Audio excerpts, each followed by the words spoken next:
Welcome back to Barking Dog Studio, Pagan Roos, Part 4.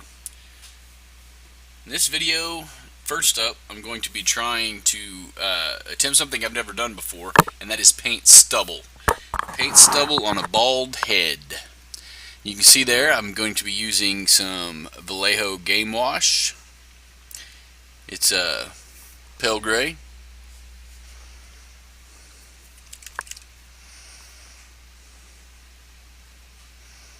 Alright, let's get started. Now you see down there on my desktop I have the bottle cap to bottled water. I tend to put my washes and inks in these rather than in the wet palette, because in the wet palette the washes and inks are so fine that I found oftentimes they'll actually bleed through the parchment paper and get into the sponge or water. It's not disastrous, but it's still just something I'd rather avoid. Sometimes for a dry palette I actually use tile, like a wall tile or floor tile. It's porcelain, I believe, or some kind of ceramic actually. I don't know why I said porcelain, but it's got some kind of really nice enamel coating on it that makes it very easy to clean up afterwards.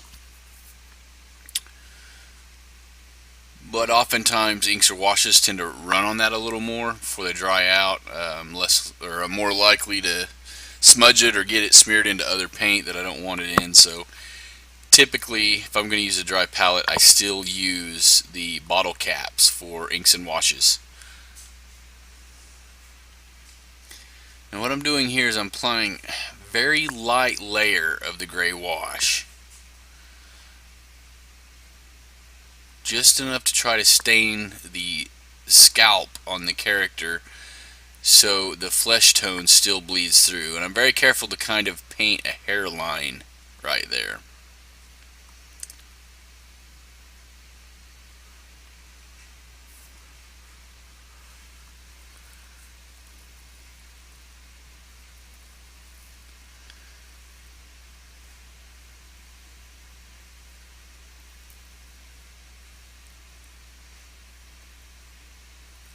I'm going to knock off some of the excess onto my thumb.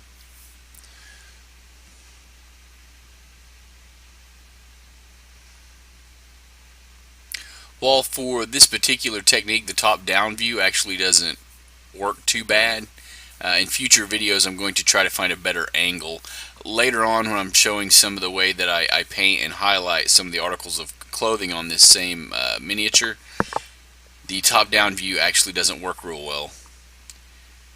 So, thank you for bearing with me. I'm new to recording.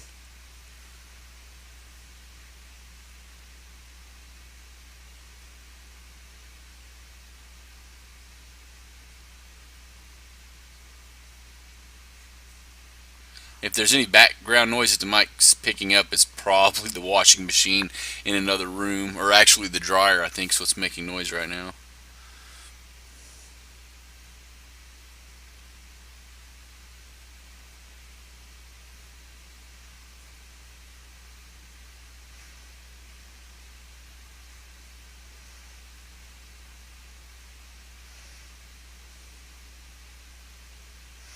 Now I think this is where I'm trying to touch it up. There was one little spot where it didn't look quite right, and I brushed it with my finger, and it ended up giving this kind of bald spot, which I would have ran with. Being a bald person myself, I have one of those cleaner spots on the center of my head there, but his was a little offset and didn't really look natural.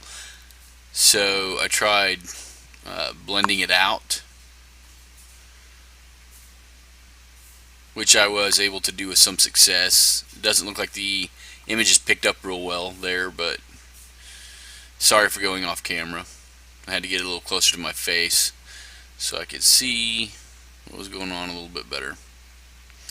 And right there, you can't tell, but I was working on his hairline again. I want it to be kind of believable. Look natural, I guess.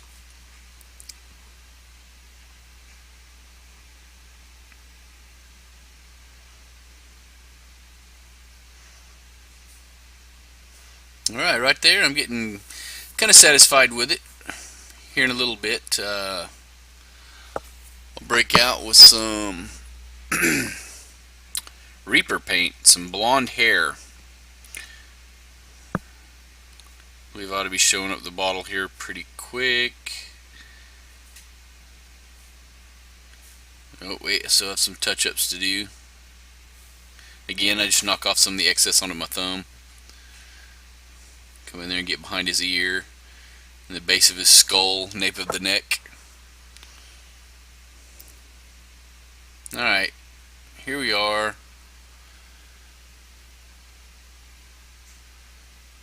This may be after I already applied some blonde. Maybe I didn't capture it. I thought I had. Still new to the editing videos also. And this is the first time I've overdubbed the audio in an effort to try to mitigate some of the background noise. Come on, focus. Yeah, what I did was I mixed in some Reaper blonde hair. The numbers on it, if you go to search for it, is 09257. You can type that into the search bar at Reaper and it should pop this up. It's part of their blonde hair triad. It is the actual base blonde hair color.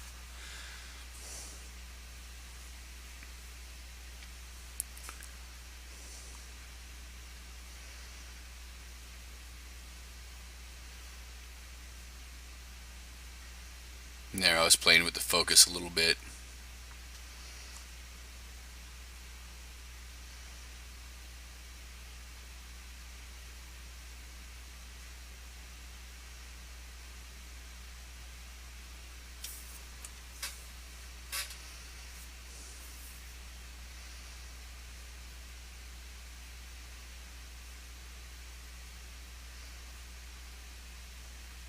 And right here, I'm actually going back in with some of the Army War Painter flesh tone. I believe it was the Barbarian Flesh that I'm going back in with. And I may have mixed it again with a little bit of the bone. What is it called? The skeleton bone color to get a little light. I'm basically touching up his face and his ears a little bit.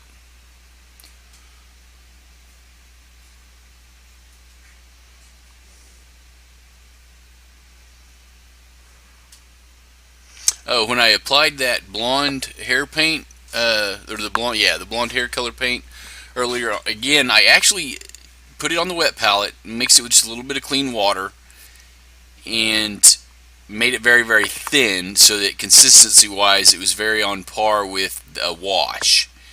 And I just did a very thin layer because, again, I want some of the skin tone to come through, and I want some of that gray wash to come through, so it helps kind of provide some of the contrast you see in somebody's scalp when they've got just very minimal stubble going on.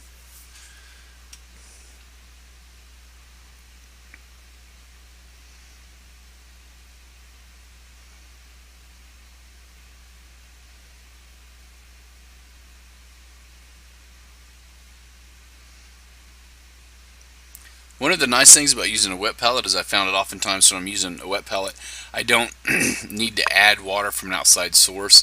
Oftentimes the water that comes through the parchment paper will actually lend itself to thinning out the paint quite a bit. Maybe in a later video I'll go over that a little bit more in depth wise so you can see what I'm talking about. Kind of make the paint a glaze consistently and do very thin layers. Oh, here we go. I'm getting ready to paint some eyeballs, and I'm using Model Color Foundation White. And I'm using a very tiny paintbrush. I think the size on it's rubbed off the brush, but I think it's a 000. So it's a very, very tiny brush. And the particular brand that I happen to have that I'm using there, the white one, is actually an Army Painter brush. I got some of their brushes, and because they were synthetic bristles, I wasn't really sure quite what to make of them, because I've had kind of bad luck with synthetic bristles in the past. They start to curl up on me. But these have actually remained their tips pretty well. I'm pretty happy with them overall.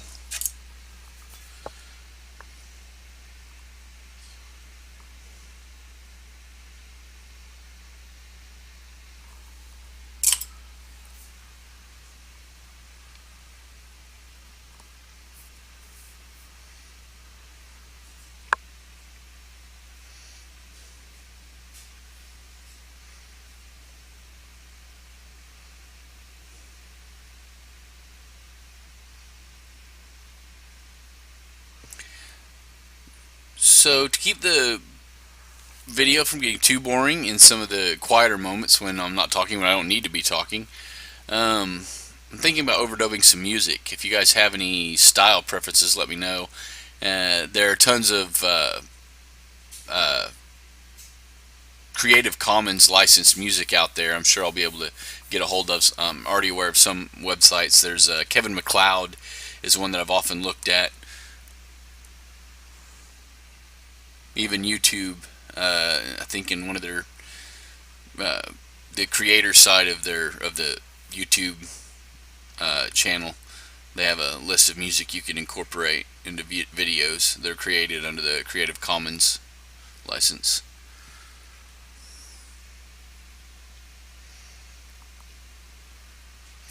And there we have it, a little bit of model colored black for the pupils.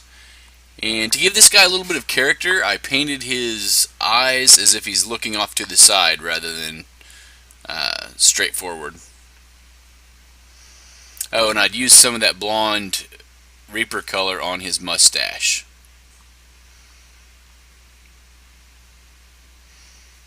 Overall, I'm pretty satisfied with how that turned out.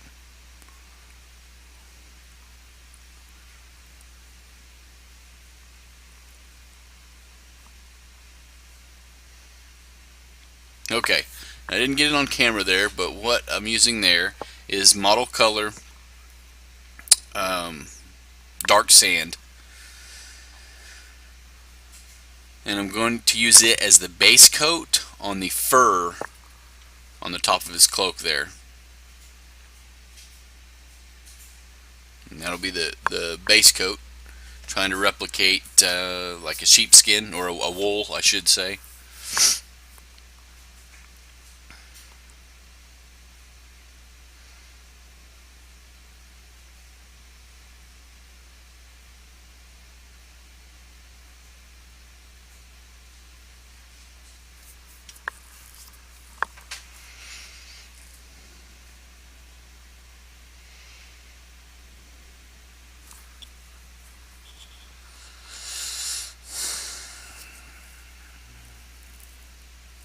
Yeah, I think here in a minute I changed brushes because that longer bristle brush, which is a Winsor Newton, which I love. It's actually my favorite brush to use, and it's just an aught or a 0.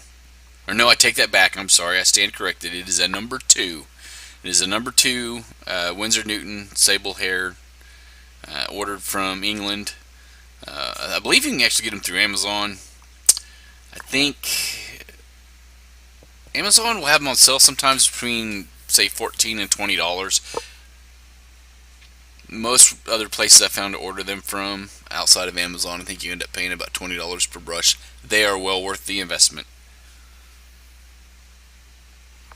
But if you're shopping on a bit more of a budget, what I changed over to is a Rosemary and Company number 2 brush. The chief difference is the bristles aren't as long, so they're a little stiffer. And it's all about control. One of the nice things about the Winsor Newton and the longer brushes is they actually will hold more pigment. And you can keep the pigment from getting into the ferrule, which is what you want. It'll just give you longer life over the life of the brush. Because once your pigment starts getting built up around the ferrule, where all the bristles are glued and then pinched together and held onto the wood, the pigment will start to just get wedged in there. It won't come out. Your bristles will start to fray out, and it'll be harder to keep a nice fine point on the brush. And then things just kind of start deteriorating from there. Rosemary and Company put out, I think, every bit as good a quality as what Winsor Newton do, but their price point is significantly less. But that said, that's because they do use slightly different materials. They use a lot more synthetic brushes. The one I'm using there is actually a sable hair brush, but again, it's a short-haired brush. And while it has its advantages, the chief disadvantage it has is just the lack of pigment it'll soak up.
Okay, so here we have Army Painter, War Paint Triad, Angel Green, Green Skin, and then what I show here in a minute is Goblin Green. I'm going to be using this on his cloak.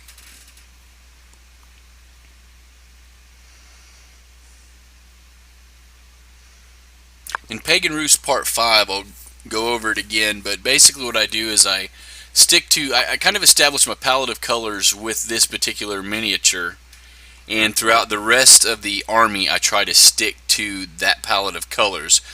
Even though they're not all got the same color tunic on, and it varies, like some of them will have, you know, a couple of red tunics, there'll be a couple guys with green tunics, maybe some with turquoise, but I stick to the basically same colors because what that does is it provides a cohesion with the unit. It makes them look like an actual unit. And with this particular style of miniature being a historical miniature, most of these guys are probably farmers, you know, historically speaking. They wouldn't have all been professional combatants, so they don't necessarily all have uniforms to wear that make them look like a unified army.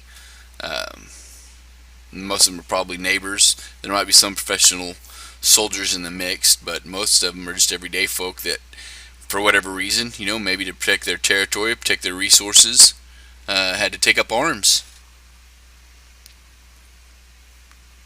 Or maybe they were taking up arms to go take somebody else's resources because theirs were depleting. Again, what you see me doing here, as I've mentioned in a previous video, I believe, is just very thin. I believe I've mentioned it before, but very, very thin coats. And I'm not afraid to let the primer show through. Essentially what I'm doing is I'm tinting it, tinting the model, and I'm kind of building up. Using really thin layers, watered down layers like that, makes blending colors very, very easy.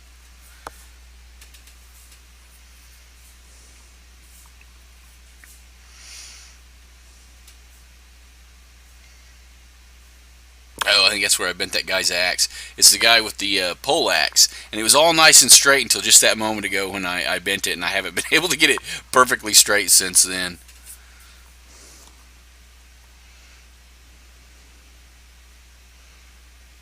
Alright, back to painting. And as you can see, some of that paint, it kind of builds in those recesses where there's already the darker primer. So it kind of already pre-shades and pre-highlights the model for you.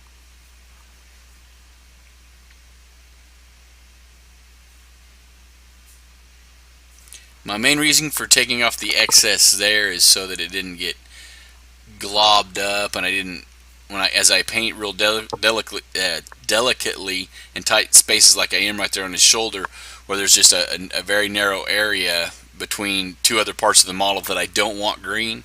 Taking off that excess just makes cleanup easier later on down the road. It minimizes the amount of cleanup work you have to do.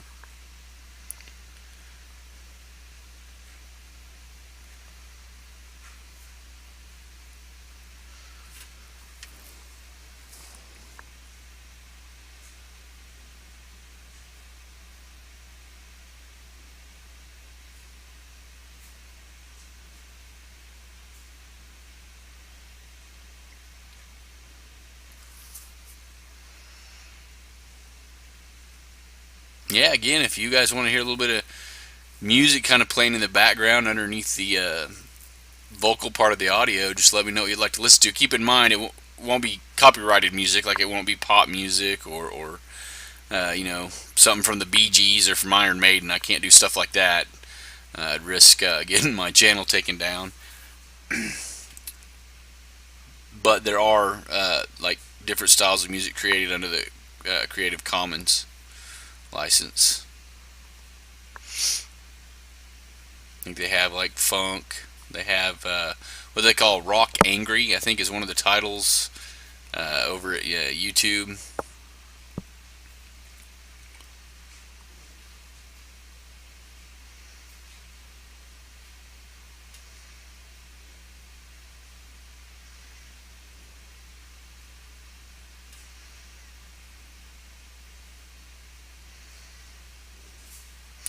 Now you see how the layers of that thin, I'm using the base. I'm using the darker green of that triad, which was the angel green. I haven't used any other shade yet. And if you look, it's already got a lot of really, well, if you look, you are looking, obviously. But at times where I've got it rotated where you can see it, it's very obvious that there's already a lot of shading and highlighting taking place. You could actually stop there and it would be fine. But I have trouble letting things go sometimes. So later on I come back and I hit it with those other two army greens. The final highlight being the goblin, the mid-tone being the simple green skin.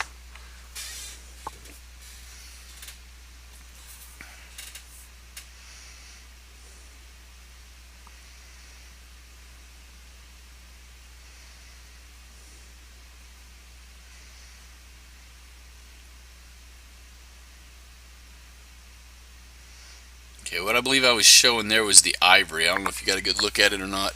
But what I'm going to do is eventually I'm going to use that dark wash over that fur. Well, you see me doing it here. Actually, I'm getting ready to do it now. Shake it up. Get it good and mixed up.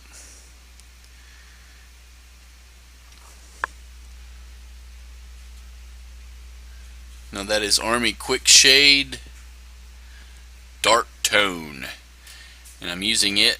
It's almost a black. Might as well just say it's kind of black. It is just dark tone is a really good description of it, because it's not a black, but you can't really say it's a brown or a red. It's just a nice dark tone. And again, it's the Army Painter Quick Shade. It's another wash. And once that wash dries, I go back in and I dry brush that part of the model where that fur is at, or that wool, with model color ivory.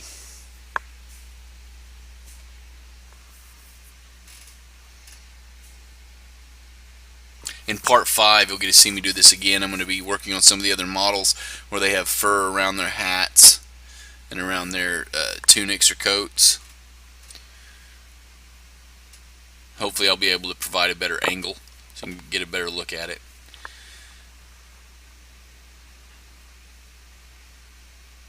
Alright. Now,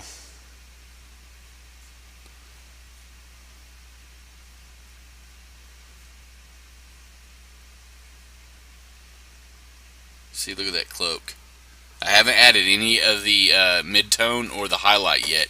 That was just all the angel green. There we go. We're going to do a dry brush with the ivory. That's model color ivory.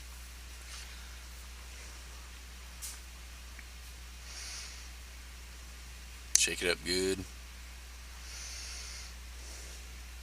Now I'm putting it on the back of the cap because I don't have, or I didn't have at the time, the tile handy, and I knew that this was the only color that I didn't want to put on the wet palette because I'm going to be dry brushing with it and making the paint, which the model color line is actually pretty thick, but watering it down would have kind of defeated the purpose. And right there I'm showing one of my dry brushes. It's one that I bought at Hobby Lobby, I believe, and they were very cheap because they were synthetic. It's a 1/4 is the size, and it's a Fine Touch is the brand, and it's called Angel Shader. And I have 2 different sizes. I think I bought them together. I think they came in the same package together. Now you see me just a dry brushing, some highlights.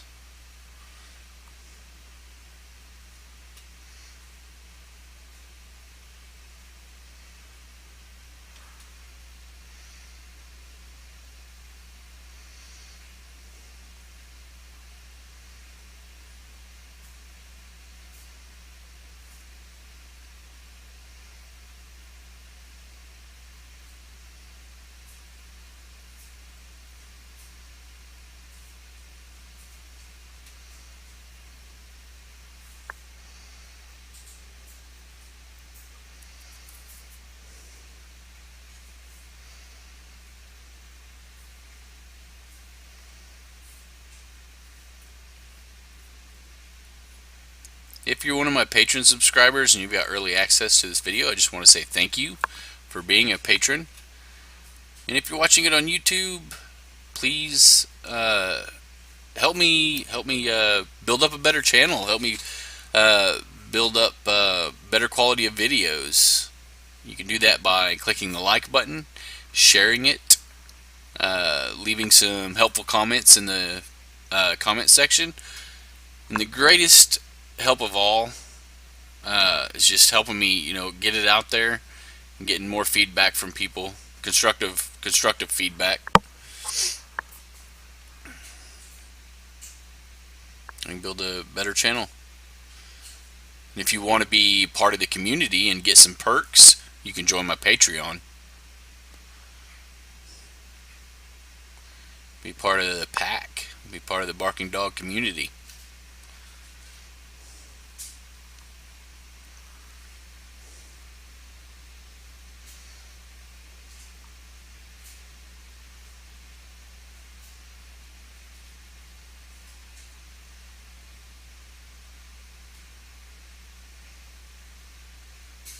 Now here I'm applying the mid-tone, and I'm very careful on the inside of his cloak right there where I'm applying the green skin to only get a couple of the wrinkles that are raised up, because I still want that underside of his cloak to be dark. So I don't want to layer it up too much with the green, because it'll start getting lighter, because you'll have more and more pigment and less of the darker primer poking out from underneath the paint.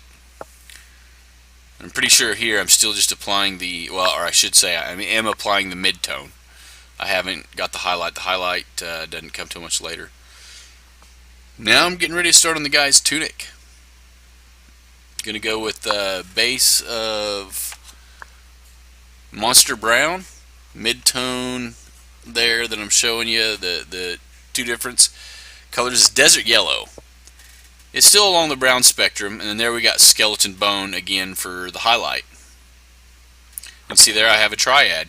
Even though they're not all named in the same triad, like with a lot of Reaper paints, they tend to name their colors in triads, so you know good and well that they're part of a triad. Not all manufacturers do that, but you still find a wide range of triads out there. Especially with a lot of common colors like brown, red, blues, greens. Red, a lot of times you'll highlight it with an orange. Now later when I get to doing his pants and I get to using some red, I actually use a red triad in the Armor Painter range, and I don't actually come back and hit any of it with an orange. We may make a separate video going over that though. Yeah, very rarely, in fact I'm really inclined to lean towards never, do you want to try to mix white in with your red, because then you just get a pink. And pink highlights don't really work that well, but orange ones tend to. You can also shade red with blue if you want to darken it up a little bit. But we'll get into all that in later videos. Those are just some of the topics that I would like to approach more in-depthly with my videos and share with my viewers. If you have anything you're curious about or any suggestions, again, please throw some comments my way in the comment section.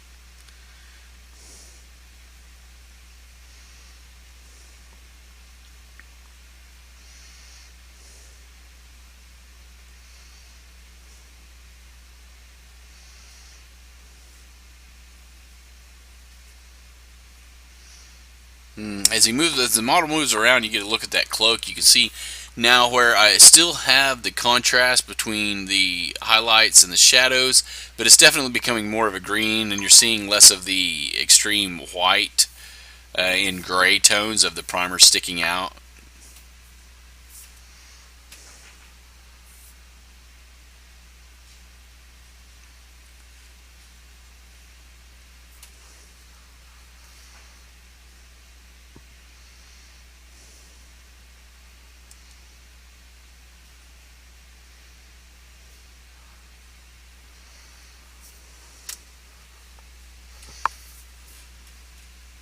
Also on his tunic, you don't see me doing it because I don't have a camera or a way to show both the model being painted and my wet pellet, but I actually kind of create a tone between my dark tone and my mid tone by blending the monster brown and the desert yellow together a little bit, and then I do that again with the highlight too. I mix in that skeleton bone with the desert yellow for the highlight. So you could say almost there was actually 5 colors instead of just 3 used, but 2 of them are really just made from blending the others together.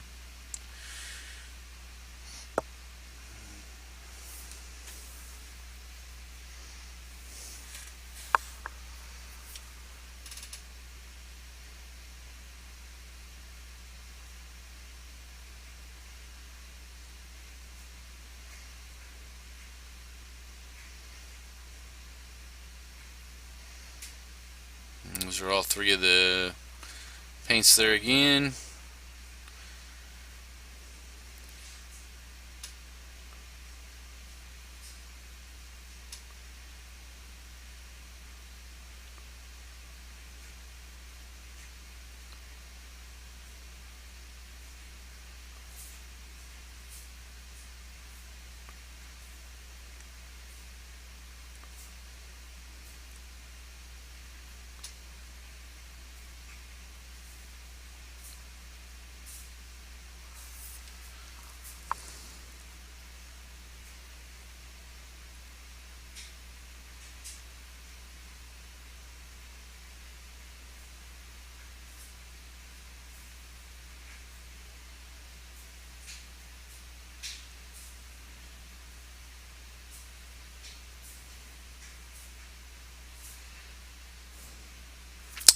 Well,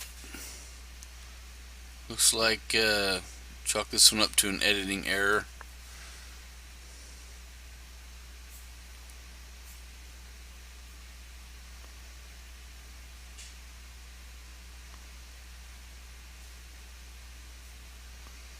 Yeah, I think we're watching the same footage over and over again. I'm sorry about that.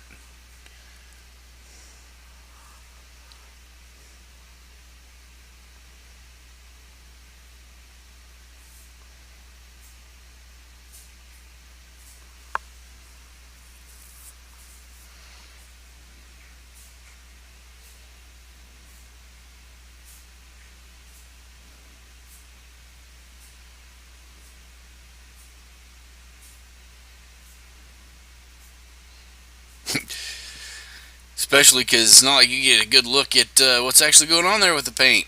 Again, that's why I need to work on the camera angle. But enough with the self-criticism there. I'm still in the beginning stages of filming this, and I don't really have a lot of the appropriate equipment, but we'll get there. And then we'll be able to look back at some of these earlier cruder videos and laugh, say, ha ha, here we go. At least that was short-lived, right? I think right there I'm mixing up one of the, what is that? We got skeleton bone. Alright, I'm getting ready to add the highlight in.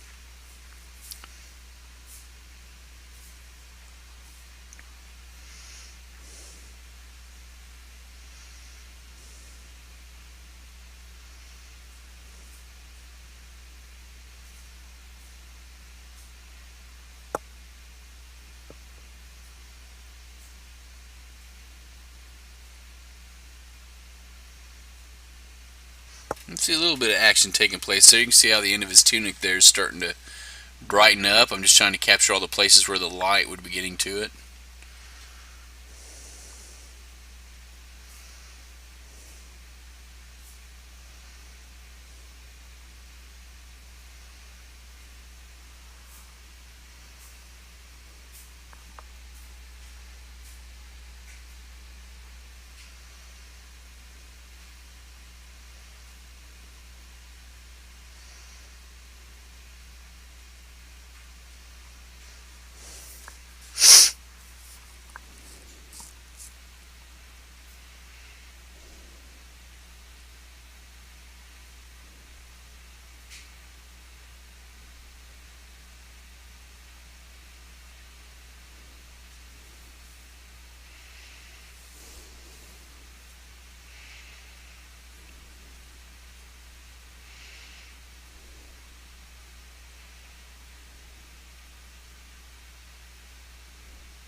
Okay, here we're going to start his trousers, or his breeches.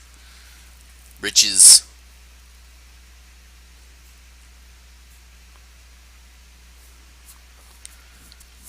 And since there's very little of his pants showing, and they're definitely cast like a lot of the shadow from his body and his cloak, I'm really only using two colors. I think I do come back in with a little bit of pure red later, and you'll see me show that bottle. But for the most part, I really focus on using the chaotic red as my shadow tone, and dragon red from the War Paints line as my two colors. The dragon red being kind of the mid-tone for his trousers.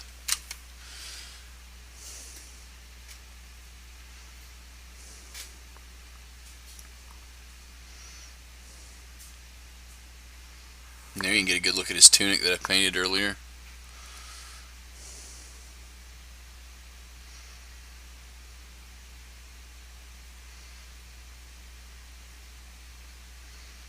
Oh, here we go with the goblin green. I'm going to come back and highlight his cloak.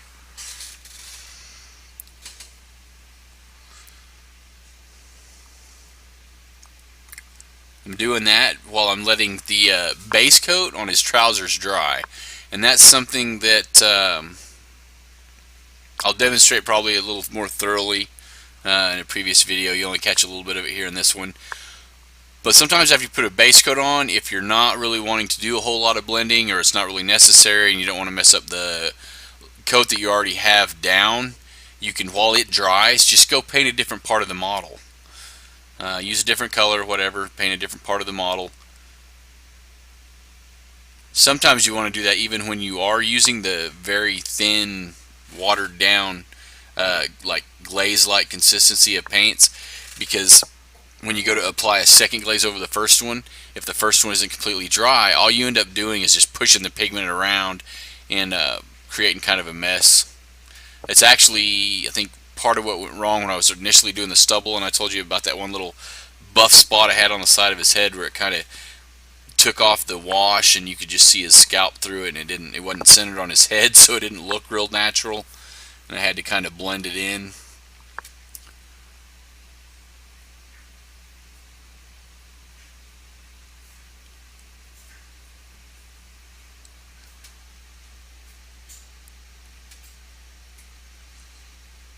Right there. I'm really just using that highlight on the wrinkles and the stuff that's obviously going to be capturing a lot of light.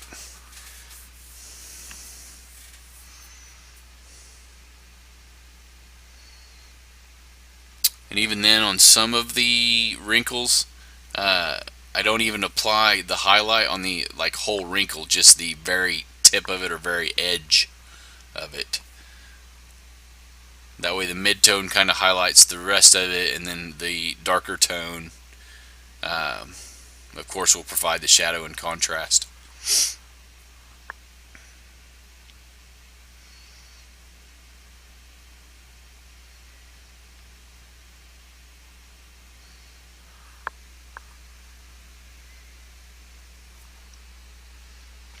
All the models in this particular little warband are actually all pretty cool, but I have to admit, I really like this guy a lot. He's one of my two favorites, him and the poleaxe guy. And he was a lot of fun to paint. I think the sculpt had a lot of character to it, and I hope I added even more character with the way that I painted it, giving his eyes that kind of look to the side, painting him with stubble.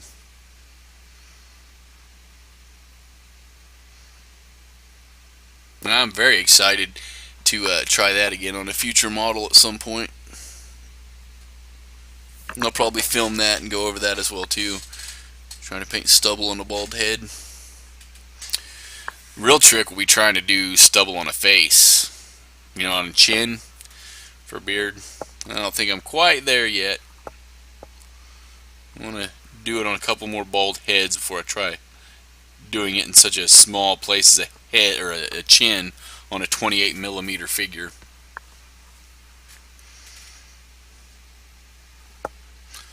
So here I'm coming in with the dragon red and just doing the mid-tone or the base on it.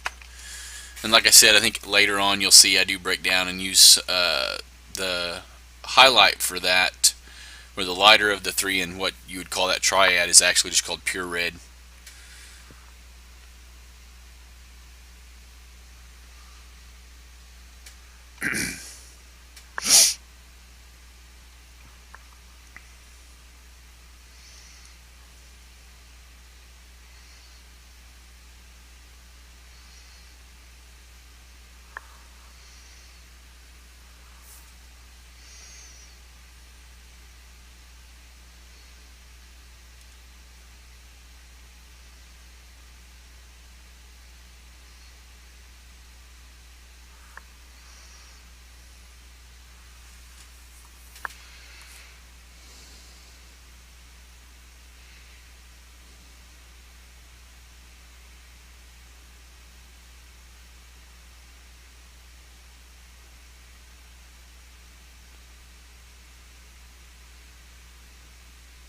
Yeah, here we go. Army Painter War Paints pure red.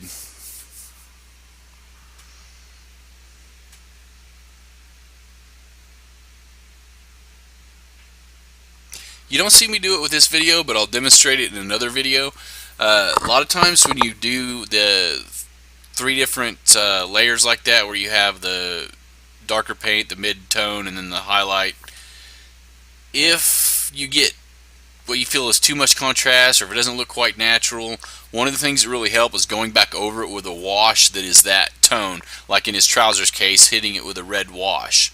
What that red wash will do is it actually ties all those transitions together and gives a much more smoother transition from the recess to the high point of the model, or from the shadow into the light.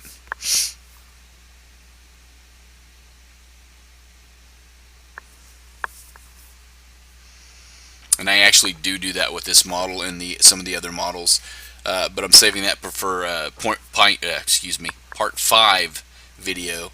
You're going to get to see me do that. I've already done some of it because I went ahead and painted a bunch of them up today to knock some of it out. And I didn't want to drag this particular series out too much on these guys.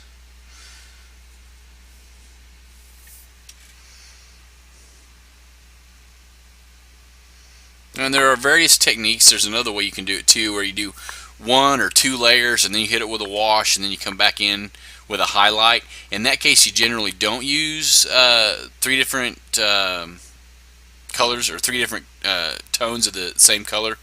You'll actually just stick with 2, or in some cases just 1, because you'll come back to that color for the highlight after you put the wash on, because a lot of times putting a wash darkens down the tone of the pigment. So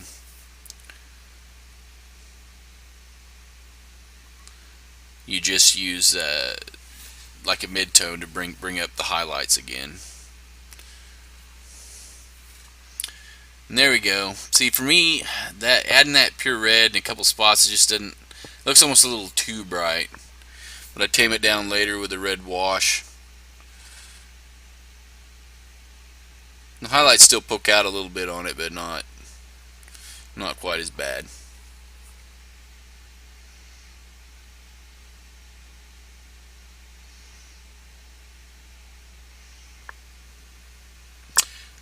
Bloodstone, that's going to be coming up more later. I use it for all of the leather in this unit. Again, sticking to the same palette of colors, trying to make them look cohesive. I use actually that Bloodstone red from Privateer Press, the P3 line of paints. I use that Bloodstone for all of their shoes and some of the leather bits like belts, shield straps.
It's amazing watching the bar for the audio that I'm recording right now. Sorry for that prolonged silence. If it made you think awkward. Awkward! Yeah, this mic that I'm using is actually very sensitive. It's a little too sensitive. I think it's a Logitech or something like that. It's just a microphone and headset setup, actually. Well, thank you guys it is Logitech. Alright, thank you guys very much for following along in this video. Until the next video, get some paint on your miniatures and get them on the table and start pushing them around.